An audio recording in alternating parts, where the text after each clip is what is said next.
Dans le cadre de la mise à l'essai des semences hybrides, une équipe de la Fondation Syngenta était dans les champs de maïs pour visiter les parcelles emblavées par les producteurs de la région de Kolda.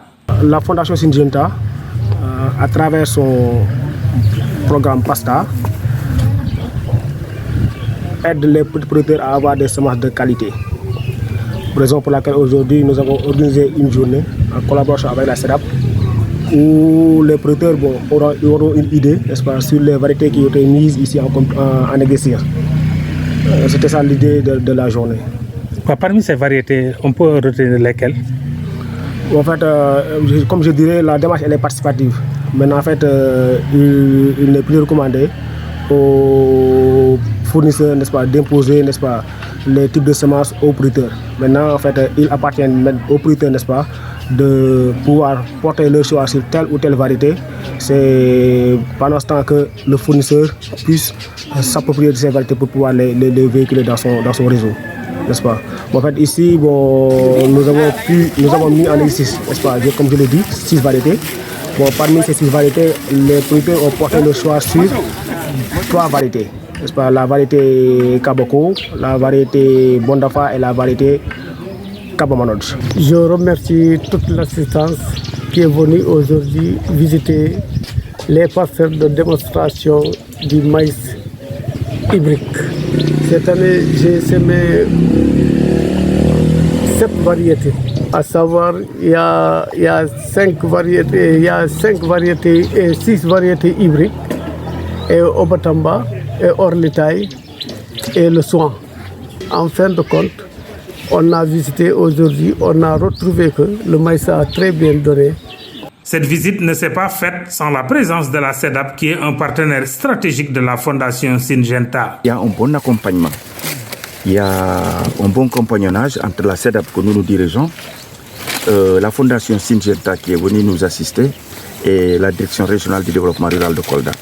C'est vraiment une collaboration qui est là pour le progrès du Sénégal, pour le progrès de la zone, surtout pour le progrès des producteurs de maïs.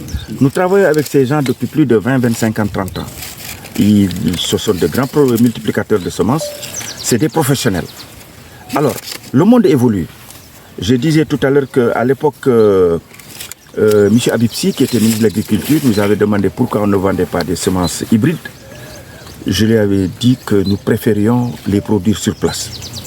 Alors, maintenant, avec l'accompagnement de la Fondation Syngenta, avec l'accompagnement de l'État, avec la recherche surtout, nous sommes en train de mettre en place de petits tests pour voir s'il est possible de produire localement des semences hybrides de maïs.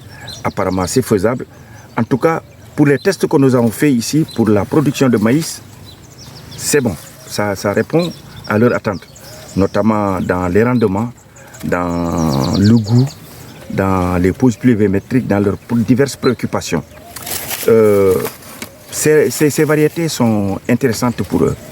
Mais on veut aller au-delà, chercher des parents pour faire des tests avec la recherche, avec l'assistance de la recherche, avec l'assistance de la Direction régionale du développement rural et surtout avec l'appui de la Fondation Syngenta pour qu'on puisse voir quelles variétés on peut développer ici pour produire des semences hybrides de maïs faites au Sénégal. Il y a les pays de la sous-région qui le font, le Mali, le Burkina, la Côte d'Ivoire, etc.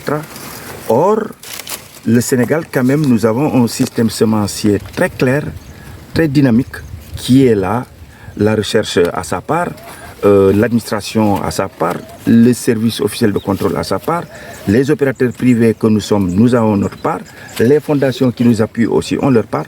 Donc le Sénégal a un système semencier très très performant.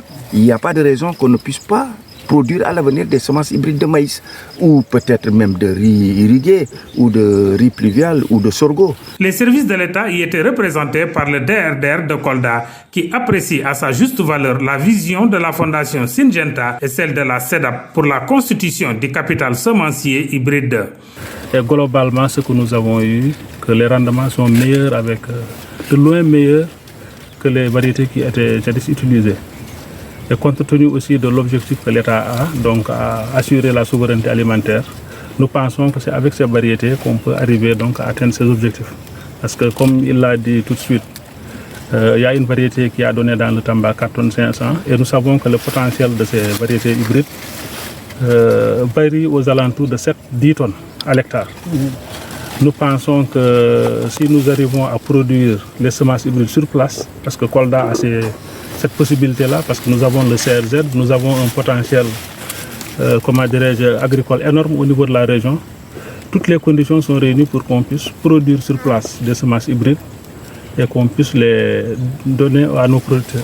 C'est le seul moyen donc d'arriver à atteindre l'objectif de la souveraineté alimentaire qui est fixé par l'État. Pour améliorer leur production, les producteurs réclament davantage du matériel agricole et du matériel post-récolte.